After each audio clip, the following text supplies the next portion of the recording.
খুশি বল। আমার ভালো লাগছে। অত্যন্ত ভালো লেগেছে। ভবিষ্যতে বড় হয়ে খাবো।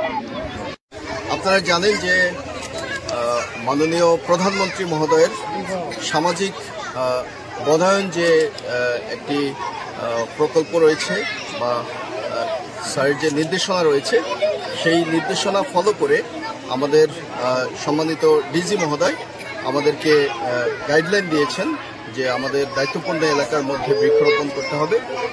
এটারই অংশ হিসেবে আমরা আমাদের দায়িত্বপূর্ণ এলাকায় প্রায় 63টি পাড়ায় এখন পর্যন্ত 28,900 গাছের চারা বিতরণ করেছি পাহাড়ি এবং বাঙালিদের মধ্যে। এখন এই ধারা অব্যাহত রয়েছে।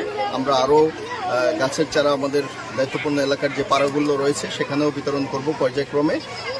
এরই অংশ হিসেবে আমরা এই বাঘাইছড়ি উপজেলার যে স্কুলগুলো রয়েছে, বর্তমানে আমরা কাঁচালং বর্ডার গার্ড হাই স্কুলে রয়েছি। আমাদের আজকে আরও একটি স্কুলে যাওয়ার প্ল্যান রয়েছে।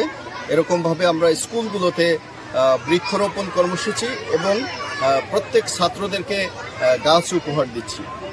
এটার পিছনে দুটো কারণ রয়েছে। প্রথমত হচ্ছে এই স্টুডেন্ট যারা দেশের খোদে ভবিষ্যৎ, তাদেরকে মাননীয় প্রধানমন্ত্রী মহোদয়ের যে বৃক্ষরোপণ কর্মসূচি এটার সাথে একাত্মতা ঘোষণা করা, অ্যাট দ্য সেম টাইম তাদের ভিতরে একটা অ্যাওয়ারনেস তৈরি করা যে বৃক্ষরোপণ করতে হবে, পরিবেশের ভারসাম্য রক্ষা করতে হবে এবং আমাদের পরিবেশ বান্ধব অক্সিজেন সরবরাহকারী গাছ বেশি বেশি লাগাতে হবে এবং এটা ভবিষ্যতে সদগায়ে জারিয়া হিসেবে কাজ করবে। এই যে একটা সচেতনতা, এই জিনিসটা যদি এখনই তাদের মধ্যে গ্রো করে দেওয়া যায় তাহলে আই থিঙ্ক সারা জীবনে তারা এটা ফলো করবে।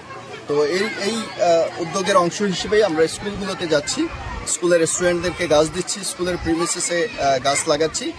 তো আমরা আশা করব আমরা বাঘাইছড়ি উপজেলায় এই বিভিন্ন এলাকায় পাড়াগুলোতে সামাজিক বনায়নের মাধ্যমে আমরা পরিবেশের ভারসাম্য রক্ষা করতে সবাই মিলে একত্রে কাজ করব।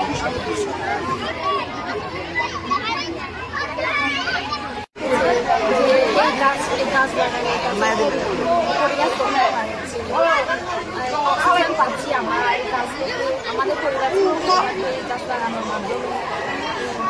তাই আমার অনেক মানে বলে বোঝাতে পারবো না কেমন যে উদ্যোগটা হয়েছে আমার মতো অনেক ভালো একটা কাজ করছে আর কি। বাড়িতে গিয়া ভালো করে লাগাবো যত্ন নিয়ে।